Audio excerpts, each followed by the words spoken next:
ನಮಸ್ತೆ ಗುರುಜಿ. 2026ರಲ್ಲಿ ಮೀನ ರಾಶಿಯವರಿಗೆ ಹೇಗಿದೆ ಭವಿಷ್ಯ? ನಮಸ್ಕಾರ ಅಮ್ಮ. BB ನ್ಯೂಸ್ ಆತ್ಮೀಯ ವೀಕ್ಷಕರಿಗೆ ಸ್ವಾಗತ ಮತ್ತು ಶುಭೋದಯ. 2026 ಮೀನರಾಶಿಯವರಿಗೆ ಹೇಗಿರುತ್ತೆ ಅಂತ ತಿಳಿತಾ ಹೋಗೋಣ. ಮೊದಲಿಗೆ ಗ್ರಹಸ್ಫುಟವನ್ನು ತಿಳಿಸ್ಬಿಡ್ತೇನೆ. ರಾಶಿಯಲ್ಲೇ ಶನಿ ಇರ್ತಾರೆ, 3ನೇ ಮನೆಯಲ್ಲಿ ಚಂದ್ರ, 4ನೇ ಮನೆಯಲ್ಲಿ ವಕ್ರಿ ಗುರು, 6ನೇ ಮನೆಯಲ್ಲಿ ಕೇತು ಮತ್ತು 9ನೇ ಮನೆಯಲ್ಲಿ ಮಾಂದಿ, 10ನೇ ಮನೆಯಲ್ಲಿ ಬುಧ, ಶುಕ್ರ, ರವಿ, ಕುಜ ಮತ್ತು 12ನೇ ಮನೆಯಲ್ಲಿ ರಾಹು. ಇವುಗಳ ಆಧಾರದ ಮೇಲೆ ಈಗ ವಿಶ್ಲೇಷಣೆ ಮಾಡ್ತಾ ಹೋಗೋಣ. ರಾಶಿಯಲ್ಲೇ ಶನಿ ಇದ್ದಾರೆ, ಸಾಡೆ ಸಾತಿ ಮಧ್ಯಭಾಗ. ರಾಶಿಗೆ ಶನಿ ಬಂದಾಗ ಅದು ಮಧ್ಯಭಾಗದ ಸಾಡೆ ಸಾತಿ ಅಂತ. ರಾಶಿಯಲ್ಲೇ ಶನಿ ಇದ್ದಾರೆ, ಸಾಡೆ ಸಾತಿ ಮಧ್ಯಭಾಗ. ಸ್ವಲ್ಪ ಮನಸ್ಸಿಗೆ ಬೇಸರ ಆಗ್ಬೋದು, ಕೆಲವು ಘಟನೆಗಳು ಅಥವಾ ಕೆಲವು ಮಾತುಗಳು ನಿಮ್ಮ ಮನಸ್ಸಿಗೆ ಬೇಜಾರು ತರಬಹುದು. ಶನಿಯ ಮೇಲೆ ಕುಜ ದೃಷ್ಟಿ ಇರುವುದರಿಂದ ಪಾದಗಳಲ್ಲಿ ನೋವು ಅಥವಾ ಉರಿ ಕಾಣಬಹುದು. ಕುಜ ಇದ್ದಾಗ ಕುಜ ಅಗ್ನಿಕಾರಕ, ಕಾಲಲ್ಲಿ ಉರಿ ಬರ್ಬೋದು, ಕಾಲಲ್ಲಿ ಪಾದಗಳಲ್ಲಿ ನೋವು ಬರ್ಬೋದು, ಇವೆಲ್ಲ ಆಗುತ್ತೆ. ಪಂಚಮಾಧಿಪತಿ ಚಂದ್ರನಿಂದ ಮಕ್ಕಳಿಗೆ ಸ್ವಲ್ಪ ಅನುಕೂಲ. ಚಂದ್ರ 5ನೇ ಅಧಿಪತಿ, ಅವನು 3ನೇ ಮನೆಗೆ ಬಂದಿದ್ದಾನೆ. ಹಾಗಾಗಿ ನಿಮ್ಮ ಮಕ್ಕಳಿಗೆ ಸ್ವಲ್ಪ ಅನುಕೂಲತೆಗಳು, ಅವರೇನೋ ಹಾಸ್ಟೆಲ್ ಇರ್ತಾರೆ, ಅವ್ರಿಗೇನೋ ಫೆಸಿಲಿಟಿ ಸಿಕ್ಕಿರಲ್ಲ, ಅದು ಸಿಗುತ್ತೆ. ಅಥವಾ ಯಾವುದೋ ಕಾಲೇಜಲ್ಲಿ ಸೀಟ್ ಅಪೇಕ್ಷೆ ಪಡ್ತಿರ್ತೀರ, ಅದು ಸಿಗಬಹುದು. ಈ ರೀತಿ ಮಕ್ಕಳಿಗೆ ಬೇಕಾದ ಅನುಕೂಲತೆಗಳು ಒದಗ್ತಾ ಹೋಗುತ್ತೆ. ಗುರುವಿನಿಂದ ಇಷ್ಟಾರ್ಥ ಸಿದ್ಧಿ ಆಗುತ್ತೆ. 4ನೇ ಮನೆ ಗುರುವಿನಿಂದ ನಿಮ್ಗೆ ಇಷ್ಟಾರ್ಥಗಳು, ನಿಮ್ನೇನೇನು ಅಪೇಕ್ಷೆಗಳು ಈಡೇರ್ಬಿಡುತ್ತೆ. ಮತ್ತೆ ಆಸ್ತಿ ಕೊಳ್ಳುವ ಯೋಗ ಇದೆ. ನಿಮಗೆ ಶುದ್ಧವಾದ ಆಸ್ತಿ ಕೊಳ್ಳಬಹುದು. ಶುದ್ಧವಾದ ಅಂದ್ರೇನು? ಮೋಸ ಹೋಗದೆ ಇರ್ತಕ್ಕಂಥ, ಡಾಕ್ಯುಮೆಂಟ್ ಪ್ರಾಬ್ಲಮ್ ಇರದೇ ಇರ್ತಕ್ಕಂಥ, ನಿಮಗೆ ಕೊಟ್ಟಣಕ್ಕೆ ಸರಿಯಾಗಿ ವಾಪಸ್ಸು ಆಸ್ತಿ ಬರ್ತಕ್ಕಂಥ ಕಾಲ ಇದಿದೆ.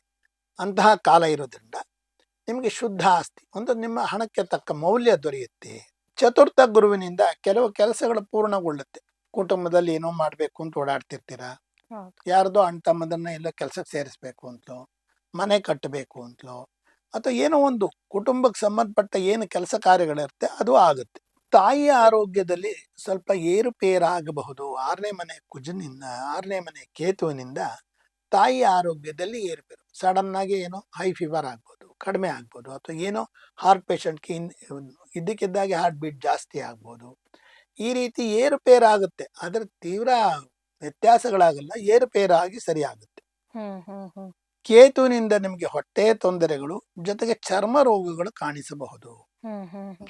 ಹೊಟ್ಟೆಯಲ್ಲಿ ಅಜೀರ್ಣ ಅಥವಾ ಹೊಟ್ಟೆ ಉಬ್ಬರ ಇವೆಲ್ಲ ಇದ್ರೂ ಹೊರಭಾಗದಲ್ಲಿ ಕಾಣತಕ್ಕಂಥ ಚರ್ಮ ರೋಗಗಳು ಕಾಣಬಹುದು. ಮೈ ಸುಕ್ಕಟ್ಟುದು, ಹುಣ್ಣುಗಳಾಗೋದು, ಗಾಯಗಳಾಗ್ಬೋದು, ಈ ಥರದ್ದೆಲ್ಲ ಕಾಣುತ್ತೆ. ಆಹಾರದಿಂದ ಅನಾರೋಗ್ಯ ಆಗುವ ತೊಂದರೆ ಇದೆ. ನೀವೇನು ಆಹಾರ ತಗೋತೀರಾ ಅದರಿಂದ ನಿಮ್ಗೆ ಕಾಯಿಲೆ ಬರ್ಬೋದು. ಅದರಿಂದ ನೀವು ಆಹಾರ ತಗೊಳ್ಳೋಕ್ಕೆ ಸಾತ್ವಿಕ ಆಹಾರ ಪ್ರಿಫರ್ ಮಾಡಿ.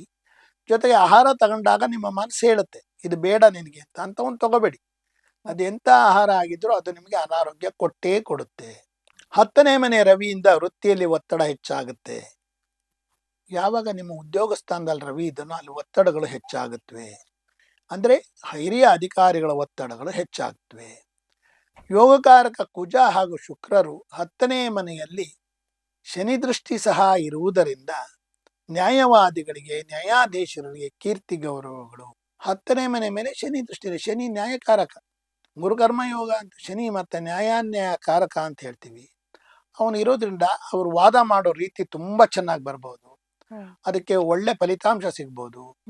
ಅದಕ್ಕೆ ಅಥವಾ ಯಾವುದೋ ಒಂದು ರಾಜ್ಯ ಅಥವಾ ಅಂತಾರಾಜ್ಯದ ಬಗ್ಗೆ ವಾದ ಮಾಡಿ ಗೆಲ್ಲಬಹುದು. ಅದರಿಂದ ಅವರಿಗೆ ಸನ್ಮಾನಗಳಾಗ್ಬೋದು. ಇಂಥ ಒಂದು ಕೀರ್ತಿ ಇರುತ್ತೆ.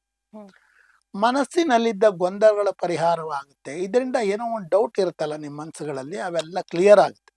ಓ ಅದಲ್ಲ ಇದೆ ಅಂತ ನಂಬು ಹಂಗಾಗುತ್ತೆ. ಗುರು ಕಟಕ ರಾಶಿಗೆ ಬಂದ ನಂತರ ಆರೋಗ್ಯದಲ್ಲಿ ಲಾಭ. ಕಟಕ ರಾಶಿಗೆ ಗುರು ಪ್ರವೇಶ ಮಾಡಿದ್ರೆ ತಾಯಿಯ ಆರೋಗ್ಯದಲ್ಲೂ ಇಂಪ್ರೂವ್ಮೆಂಟು, ನಿಮ್ಮ ಆರೋಗ್ಯದಲ್ಲೂ ಇಂಪ್ರೂವ್ಮೆಂಟು, ಕುಟುಂಬ ಆರೋಗ್ಯದಲ್ಲೂ ಇಂಪ್ರೂವ್ಮೆಂಟ್ ಆಗುತ್ತೆ. ಅಭಿವೃದ್ಧಿ, ನಿಮ್ಮ ಎಲ್ಲ ವೈಯಕ್ತಿಕ ಅಭಿವೃದ್ಧಿ, ವೃತ್ತಿ ಅಭಿವೃದ್ಧಿಗಳು ಸ್ವಲ್ಪ ಆಗುತ್ತೆ. ವೇತನ ಹೆಚ್ಚಳಗಳಾಗಬಹುದು, ಸಂಬಳ ಜಾಸ್ತಿ ಆಗಬಹುದು. ಕೆಲಸ ಕಾರ್ಯಗಳಲ್ಲಿ ಪ್ರಗತಿ ಕಾಣಬಹುದು. ಕೆಲಸ ಕಾರ್ಯಗಳಲ್ಲಿ ಹೆಚ್ಚು ಸಹಾಯ ಅನುಕೂಲ ದೊರೆಯುತ್ತೆ. ನೀವೇನೋ ಒಂದು ಕೆಲಸ ಮಾಡ್ಬೇಕಾದ್ರೆ ಸುತ್ತಲಿನ ಸಹಕಾರಗಳು, ಸಹಾಯಗಳು ದೊರಕುತ್ತವೆ. ವ್ಯವಹಾರಗಳಲ್ಲಿ ಲಾಭ ಇರುತ್ತೆ. ನೀವೇನೋ ಒಂದು ವ್ಯವಹಾರ ಮಾಡಿದ್ರೆ ಲಾಭ ಬಂದೇ ಬರುತ್ತೆ. ಹೊಸ ವ್ಯಾಪಾರಗಳನ್ನ ಆರಂಭ ಮಾಡಬಹುದು. ಎಚ್ಚರಿಕೆಯಿಂದ ಮಾಡಿ. ಅತಿ ದೊಡ್ಡ ಇನ್ವೆಸ್ಟ್ಮೆಂಟ್ ಮಾಡಕ್ಕೆ ಹೋಗಬೇಡಿ. ಇನ್ನೂ ಹೆಚ್ಚು ಒಳ್ಳೆಯದಾಗಬೇಕು ಅಂತ ಬಯಸೋರು ನಾರಾಯಣನ ಧ್ಯಾನ, ಶಿವ ಧ್ಯಾನ ಮತ್ತು ಜಪಗಳನ್ನು ಮಾಡಿರಿ.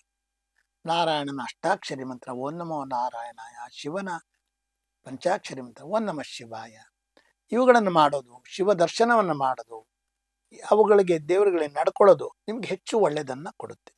ಇವಿಷ್ಟು ಸಹ 2026 ಮೀನರಾಶಿಯ ಭವಿಷ್ಯ. ನಿಮಗೆಲ್ಲರಿಗೂ ಸಹ ಮೀನರಾಶಿಯವರಿಗೆ ಆ ಭಗವಂತ ಒಳ್ಳೇದು ಮಾಡಲಿ ಅಂತ ಹೇಳಿ ಮೀನರಾಶಿ ಭವಿಷ್ಯವನ್ನು ಸಮಾಪ್ತಿ ಮಾಡ್ತಾ ಇದ್ದೆ. 2026ರಲ್ಲಿ ಮೀನರಾಶಿ ಭವಿಷ್ಯ ಹೇಗಿದೆ ಅನ್ನೋದನ್ನ ತಿಳಿ ಹೇಳಿದ್ರಿ ಗುರುಗಳೇ, ಧನ್ಯವಾದಗಳು. ನಿಮಗೂ ಸಹ ಧನ್ಯವಾದ. BB ನ್ಯೂಸ್ ವಾಹಿನಿಯ ವೀಕ್ಷಕರಿಗೂ ಸಹ ಧನ್ಯವಾದ.